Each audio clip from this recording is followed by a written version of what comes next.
Marami sa ating mga Pilipino, lalo na sa ating mga magsasaka, manggagawa hanggang sa maliliit na negosyante, malaking bagay ang nagagawa at naitutulong ng kooperatiba. Kaya ating alamin ngayong araw kung ano nga ba ang meron dito at isa ito sa maasahan ng mga Pilipino. Panoorin po natin ito. Alam nyo ba na ang mga kooperatiba ay nagsisilbing sandigan ng maraming Pilipino mula sa magsasaka, manggagawa hanggang maliliit na negosyante? Kung kaya't kaugnay niyan, mahigit 200 co-op leaders ang nagtipon kamakailan upang pagtibayin ang kanilang panawagan, ang amyendahan ng Cooperative Code sa 20th Congress.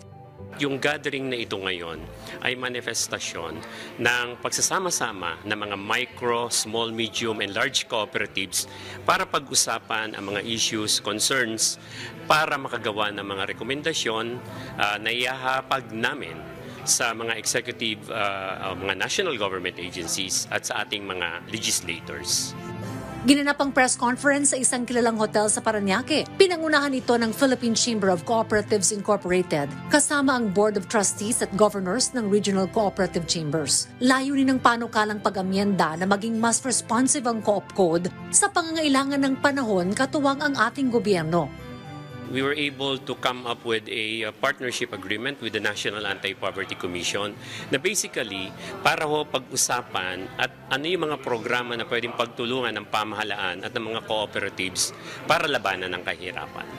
Dumalo rin sa naturang pagtitipon ang mga espesyal na panauhin, kabilang na sina Senator Risa Hontiveros bilang guest of honor at si Secretary Lopez Santos III, ang lead convener ng National Anti-Poverty Commission.